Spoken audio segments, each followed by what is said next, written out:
Esto es Jueves de Ciencia Ambiental, un programa donde juntos conoceremos cómo se produce, procesa y divulga la información ambiental de Colombia para la toma de decisiones ambientalmente inteligentes por parte de la ciudadanía, los sectores públicos y privados. En este espacio, liderado por el Instituto de Hidrología, Meteorología y Estudios Ambientales IDEAM, nos informaremos acerca de cómo se desarrolla en el país la ciencia ambiental. Bienvenidos.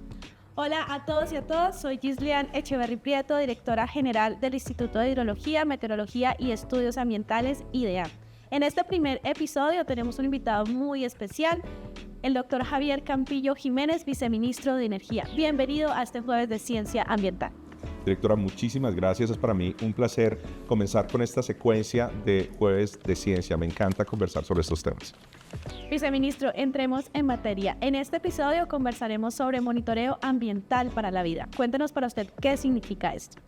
Bueno, el monitoreo ambiental para la vida, como lo entendemos desde el sector de energía, es toda esa medición de variables que nos permite garantizar una operación segura de nuestro sistema energético, haciendo un muy buen uso de nuestros recursos sostenibles, sobre todo ahora en una transición energética justa en la que estamos trabajando desde hace varios años, porque además estamos creando una diversificación de la matriz energética, protegiendo los recursos naturales, en donde la medición de estas variables se convierte en unas variables fundamentales para garantizar que operemos de forma segura, de forma confiable, haciendo el mejor uso de estos recursos.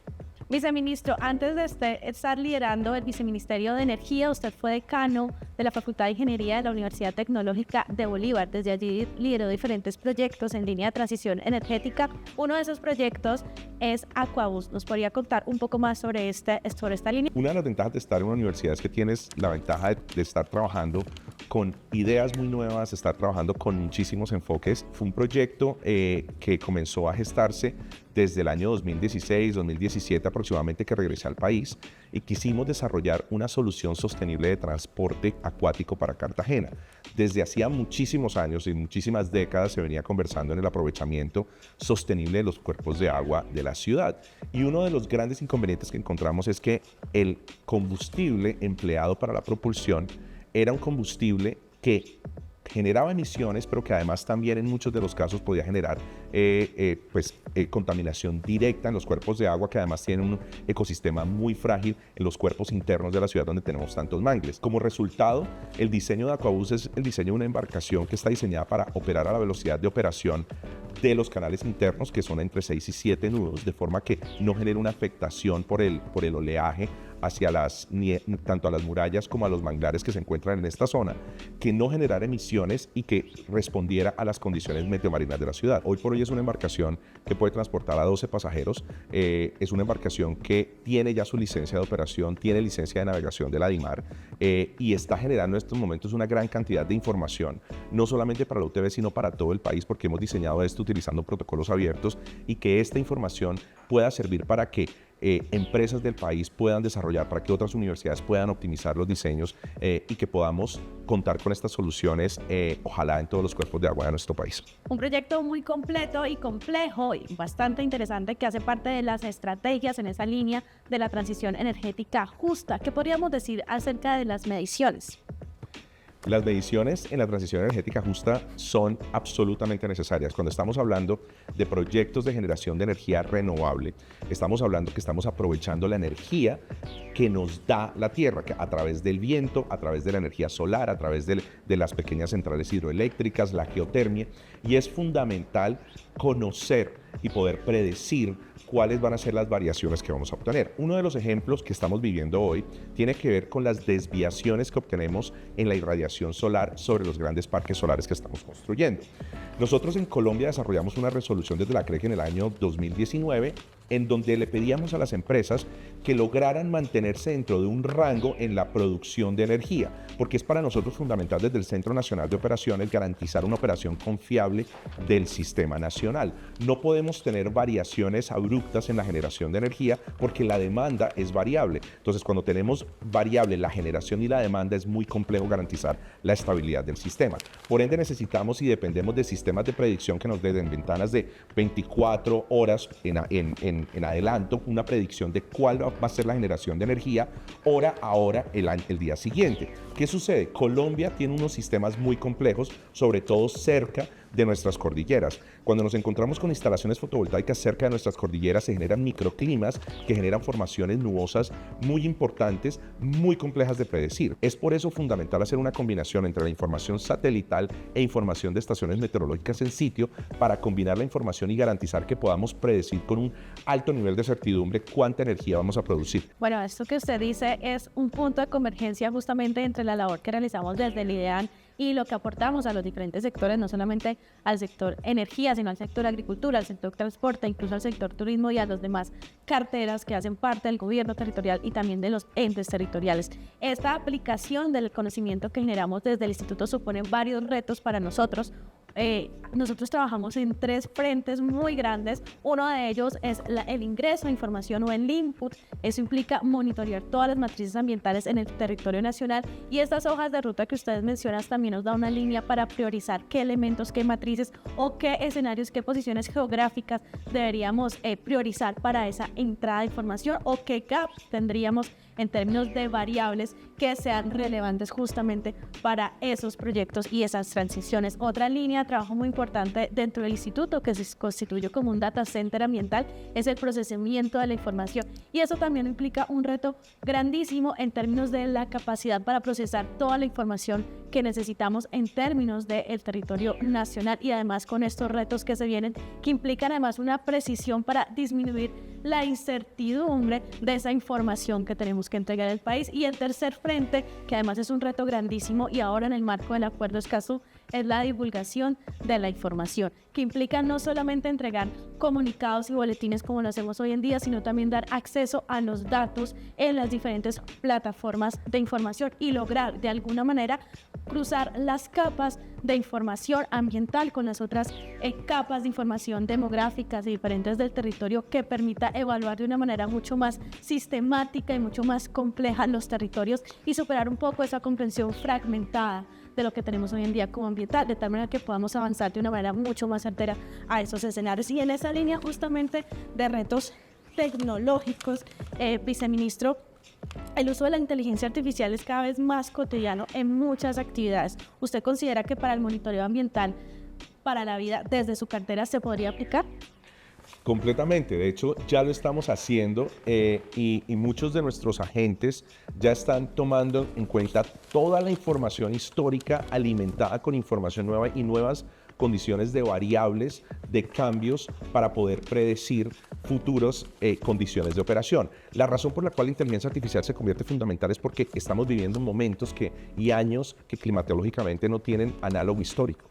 Entonces, muchos de los modelos que estamos acostumbrados a utilizar, que son modelos en donde hacemos un análisis estadístico y buscamos la comparación con años que se parezcan, en estos momentos en algunas ocasiones no funcionan porque no tenemos años análogos. Entonces tenemos que construir la información a partir de condiciones de comportamiento actuales, para los cuales el procesamiento de grandes cantidades de información se vuelve muy tedioso de forma manual, y por ende la inteligencia artificial se convierte en una herramienta fundamental para hacerlo. Bueno, y quiero aprovechar sobre lo que acabas de mencionar el manejo de la información que realiza el IDEAM. Nuestros agentes de mercado, por la naturaleza de la operación de cada uno de los proyectos, cuentan con información muy precisa de monitoreo de variables locales y remotas para garantizar la operación. Entonces, con lo que mencionas, creo que es una oportunidad perfecta para que podamos intercambiar información y suministrar información desde el sector energético hacia el sector ambiental de monitoreo, de forma que podamos construir modelos que les sirvan al país para que podamos garantizar una excelente predicción en la producción de energía a partir de fuentes no convencionales de energía renovable. Bueno, en esa línea muy importante resaltar que nuestro país será la sede de la COP16 de biodiversidad, nuestro país que es un gran laboratorio ambiental, además diverso y multicultural. ¿Qué proyectos podríamos resaltar para este encuentro, viceministro? Bueno, desde el sector de energía vamos a inaugurar la ruta Bogotá-Cali eléctrica. Entonces vamos a tener y habilitar los puntos de recarga que nos permitan hacer un recorrido en vehículos eléctricos como una apuesta a la descarbonización del sector transporte para el país. Hay muchos proyectos en los que hemos venido avanzando que serán de gran importancia para discutir y conversar durante la COP16. Por ejemplo, proyectos de infraestructura de transmisión de energía, como el proyecto de colectora que actualmente está en construcción. Esperamos mostrar los avances porque este será un proyecto que permitirá generar una fuerte descarbonización y diversificación de nuestra matriz energética para reducir las emisiones. Y también esperamos anunciar apoyar el avance en los proyectos renovables. Hoy estamos cerca de los 2 gigavatios de la meta de 6 gigavatios que tenemos en este país para a finales del 2026. Esperamos contar con al menos 500 megavatios más que podamos anunciar durante la COP. Todo esto en una apuesta de transición energética justa, de diversificación de nuestra matriz energética para garantizar que podamos cubrir con la demanda del país, pero además cada vez reduciendo más las emisiones de este sector. Ahora pasemos más a una línea reflexiva. Viceministro, ¿qué lo ha impulsado a usted a hacer una carrera científica? Bueno, realmente desde niño tuve fuertes inclinaciones hacia la ciencia. Yo crecí en un campamento petrolero de Ecopetrol, así que estuve influenciado muy fuertemente por la energía, en ese momento con energía de hidrocarburos. Conforme fui creciendo y cuando me gradué de la universidad como ingeniero, me quise enfocar hacia el área de mayor sostenibilidad. Esta formación, y irónicamente además conocí y tuve unas bases muy fuertes de sostenibilidad en un distrito de explotación de hidrocarburos, lo que me llevó a buscar estudios avanzados y encontré una oportunidad de tener una beca para realizar mis estudios de maestría en sistemas de energía sostenible en Suecia hace un poco más de 20 años, en un momento en el que no hablábamos todavía tanto de la transición energética en Colombia. Todavía contábamos con una matriz hidrotérmica y veíamos que las energías renovables del momento, la energía solar y eólica, eran muy costosas para el país. Aún así, quise apostarle a esto, estudié mi maestría, regresé al país con mucha ilusión para trabajar en esto. No fue fácil, todavía en Colombia en el año 2007 no trabajábamos fuertemente en energías renovables, entonces fue un gran reto, por lo que trabajé y comencé a trabajar más en la línea de eficiencia energética. Al final de cuentas, el objetivo aquí era reducir el impacto ambiental asociado a la generación, distribución y uso de la energía. Conforme fueron pasando los años, fue avanzando también el país más en esta materia y tuve la oportunidad de regresar a Suecia a realizar mis estudios doctorales en este momento ya en algo mucho más específico, y era cómo facilitar la penetración de las fuentes renovables de energía en un sistema de distribución diverso en donde pudiésemos además fortalecer y estimular la penetración de vehículos eléctricos, de sistemas de almacenamiento, toda la combinación de energía que hoy estamos viviendo en Colombia. Entonces para mí me llena de inmensa alegría ver cómo algo que hace 10 años, cuando trabajé en el doctorado, estábamos trabajando en Suecia, un país que tiene una matriz energética bastante diversa, ya hoy comienza a ser una realidad en Colombia, y poder contribuir desde la ciencia a la política pública para garantizar una transición hacia una matriz mucho más sostenible en energía es una muestra de la importancia de la ciencia en la transformación de un país. Cabe anotar que mis estudios doctorales fueron financiados por este país. Yo me fui con una beca de MinCiencias, y de los compromisos de esta beca es regresar al país a reinvertir ese conocimiento. Entonces, esa experiencia y ese aprendizaje y esa confianza que el país tuvo en su momento para apoyarme a realizar mis estudios doctorales, hoy estoy teniendo el privilegio y el honor de poderlo aplicar al país y poder ayudar en nuestra transición energética justa. Por último, viceministro, un mensaje para quienes nos ven y nos escuchan sobre la importancia del monitoreo ambiental para la vida. Son fundamentales, sobre todo, como lo había mencionado, hacia la transición energética justa que desarrollamos en el país, porque lo que queremos es hacer el mayor y el uso más eficiente y sostenible de nuestros recursos energéticos. Esto va de la mano con el monitoreo y las variaciones climáticas, porque dependemos de para garantizar una operación óptima.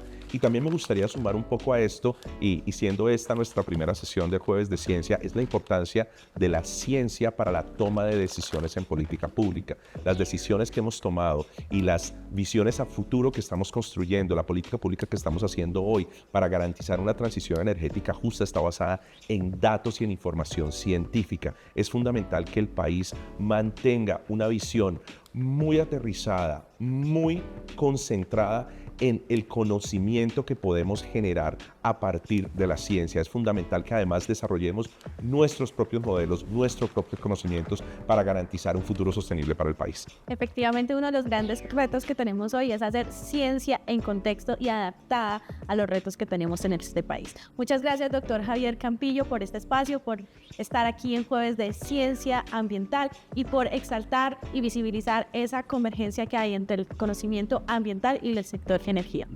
Muchísimas gracias por la invitación, ha sido para mí todo un placer. Nos vemos y nos escuchamos en un próximo Jueves de Ciencia Ambiental en el IDEAM. Recuerda seguir nuestras redes sociales oficiales y visitar nuestra página web.